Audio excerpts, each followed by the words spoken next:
Vamos começar admitindo que Homem-Aranha, através do Aranhaverso, meio que ferrou as expectativas para esse filme do Flash, né? Porque aquele nível de criatividade, maturidade e execução artística não é algo que se vê todo dia. Além disso, toda essa onda de multiverso que tem dominado a cultura pop nos últimos anos também afeta o Flash porque tira muito do gosto de novidade ou mesmo do peso das surpresas que esse filme poderia ter, né? E independente dos motivos que causaram isso, a real é que nessa corrida o Flash chegou por último. Dito isso, eu diria que tem dois jeitos principais de assistir esse filme. Você pode considerar toda a bagagem que vem junto com ele, toda a bagunça da produção dos filmes da DC, todas as questões envolvendo o Ezra Miller e mesmo aquela preguicinha básica, né, que tem dominado os filmes de super-herói ultimamente. Ou você pode ignorar tudo isso e analisar o filme pelo que ele é, né? Se deixar levar pela proposta e curtir a viagem se preocupando apenas em se divertir numa sessão de cinema. Agora, o quanto o público vai conseguir escolher conscientemente entre um desses dois jeitos de assistir, aí eu acho que varia de pessoa para pessoa, né? E o filme se torna quase um exemplo perfeito da caverna de Dagobah que o Luke Skywalker visita no Império Contra-Ataca, né? No sentido de você encontrar no filme do Flash aquilo que você levar com você. No meu caso, eu gostei do filme do Flash, eu acho que é um filme divertido, é o que se espera de um filme de super-herói, ele consegue criar uma conexão entre a gente e a jornada emocional do protagonista, enquanto satisfaz a nossa vontade de ver o Batman do Michael Keaton de volta e entrega uma sessão de cinema que é boa. Mas... cara, é um filme perfeitamente simbolizado pelo jeito como o Barry parece estar sempre comendo tudo que ele vê pela frente para simplesmente aumentar o ganho calórico. Tipo, ele vai pegando qualquer lanchinho gostoso que aparece, mas no final a gente sabe que o cara tá simplesmente comendo calorias vazias, né? E eu acho que é mais ou menos assim que o filme lida com o fanservice. Ele enxerga os elementos nostálgicos que vão aparecendo e vai implementando eles na história do jeito que der, né? E assim como o Barry, tem horas que ele engole um sanduíche inteiro, mas de um jeito apressado, outras onde ele só dá uma mordidinha e segue em frente e por aí vai. Vou correr o risco de ser chamado de Marvete agora, mas vamos lá. Eu vou mencionar dois filmes da Marvel que eu acho que acertam melhor onde o Flash não se sai tão bem assim nessa questão de multiverso, viagem no tempo, fanservice, etc.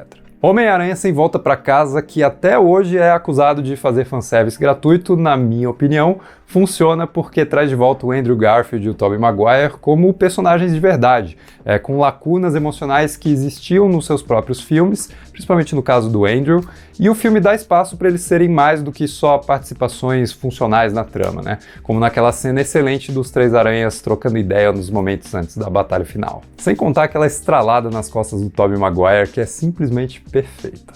Outro exemplo é Vingadores Ultimato, que faz um belo passeio aí por uma história do MCU que foi construída com a gente. A gente estava lá para ver, né? Então revisitar esses eventos é algo totalmente merecido pelo filme e que ele faz muito bem por confiar que a gente se lembra do que assistiu. Já o Flash insere esses elementos de um jeito bem menos natural, na minha opinião, né? É como se fossem flashes de nostalgia. E para entrar em mais detalhes, fica o aviso de spoilers. Assiste lá porque vale a pena e depois volta para cá pra gente discutir melhor. Vamos lá, o fanservice do Flash esbarra em algumas questões que eu vou desenvolver melhor agora. No caso do Michael Keaton, o roteiro não explora nenhuma lacuna emocional que já existia nos filmes originais dele, o que faz com que a história precise criar alguma coisa, né? Então ela reaproveita aquele clichê do herói que desistiu de lutar e aí ficou vivendo isolado, né, no seu covil, deixando o cabelo e a barba crescer. E o filme faz isso para criar um pequeno arco pro personagem que envolve ele voltando à ativa e se sacrificando no final, né? E sendo sincero, funciona o suficiente. Dá pra ver que o Michael Keaton tá se divertindo bastante, é muito legal ver o Batman dele, que sempre foi um Batman enrijecido pela roupa de borracha e pelas limitações tecnológicas da época, descendo a porrada, cara, com tanta agilidade, com tanto estilo, e acompanhado da trilha sonora clássica do Danny Elfman, que até hoje representa o personagem perfeitamente. De novo, é nostalgia pura, né? É um lanchinho gostoso que mata a fome e resolve o problema. E olha que o diretor Andy Muschietti chega no limite de forçar essa nostalgia goela abaixo, como em duas cenas idênticas que trazem o mesmo movimento de câmera e a música crescendo ali, antecipando a entrega de uma frase de efeito famosa do Batman. Ele faz a mesma coisa quando o Batman vai falar I'm Batman. E também mais pra frente no filme, quando ele vai dizer You wanna get nuts? Let's get nuts. Mas a gente aceita na boa porque é legal, cara. Simples assim.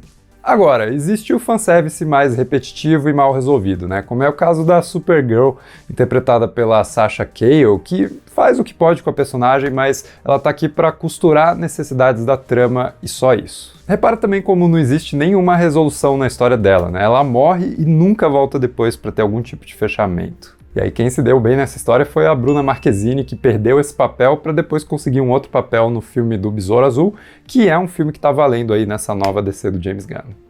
Bom, me incomodou também todo esse lance de os heróis precisarem se infiltrar numa instalação mega reforçada para libertar um super kryptoniano para lutar com a grande ameaça que eles não conseguem vencer sozinhos, porque essa é exatamente a premissa do filme da Liga da Justiça. Kal-El, não! O que me leva a falar do Zod, interpretado pelo Michael Shannon, que, na boa, cara, tá aqui só pra gerar cenas de ação com cara de cutscene de videogame.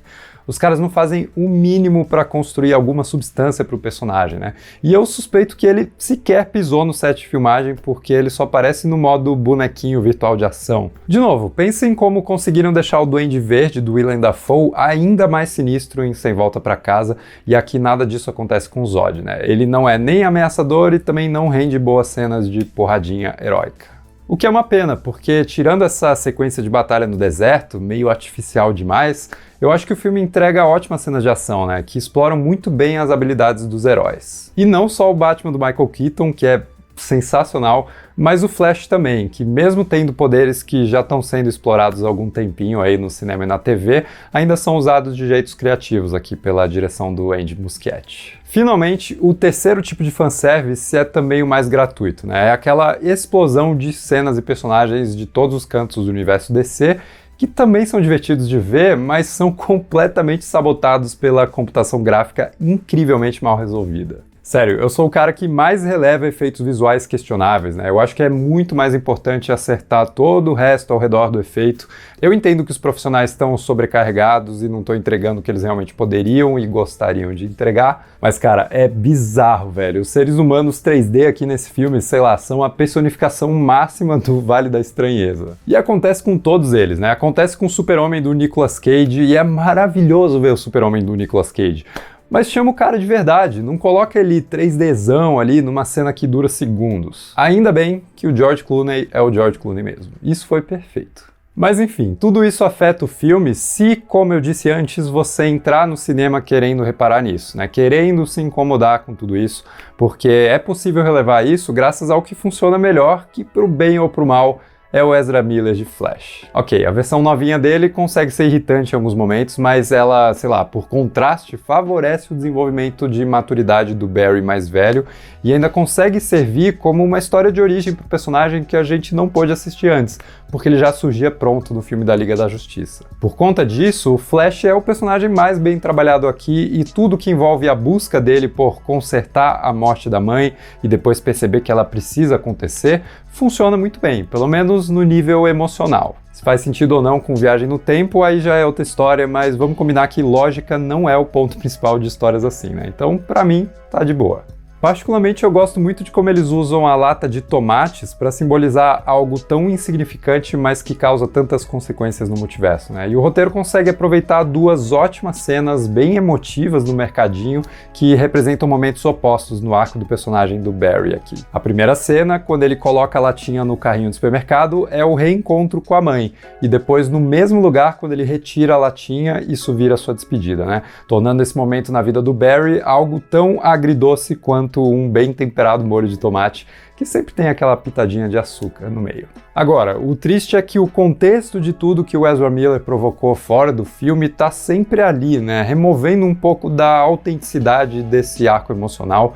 E essa é sim uma questão complexa, né? Não tem resposta fácil. Separar a arte do artista é algo que rende discussões eternas, ainda mais quando o artista está vivo e quando a gente percebe que também existe desigualdade no cancelamento de celebridades que são ou não perdoadas depois. Enfim, eu não tenho muita vontade de entrar nisso, né? E é uma pena que esse fator influencie a percepção desse filme, porque, sei lá, acho que isso acaba entrando no caminho do trabalho de vários artistas que se dedicaram bastante, que não tem nada a ver com os problemas do ator. Então, minha conclusão seria que o Ezra seja punido de acordo com o que ele fez e continue buscando ajuda e que seja tratado na mesma medida que outras figuras problemáticas de Hollywood. Se isso vai acontecer assim ou não, E com isso eu finalizo dizendo que, para minha surpresa, uma das coisas que eu mais gostei aqui foi justamente a cena de abertura que envolve o Flash, o Batman do Ben Affleck e até a Mulher Maravilha lidando com perrengues normais de heróis. Sim, mesmo com a chuva de bebês digitais bizarros, né? É tudo bem cartunesco, é tudo meio breguinha, no melhor estilo Sam Raimi de situações super-heróicas, mas é um vislumbre do que o Snyderverso poderia ter sido, né? De como a gente poderia ter tido um universo DC plenamente realizado ao longo de um arco de filmes coeso que teria plantado as sementes para que esse filme, inclusive, pudesse ser ainda mais emocionante. É uma pena, mas como o Barry aprendeu muito bem aqui, voltar no tempo para consertar isso seria um exercício inútil, né? Então, o melhor é simplesmente pegar o Snyderverso e colocar ele de volta ali na prateleira e seguir em frente. Mas diz aí embaixo o que você achou do filme do Flash, né? Vamos continuar discutindo. Se gostou do vídeo, não esquece de deixar um like, se inscrever no canal e a gente se vê no próximo vídeo.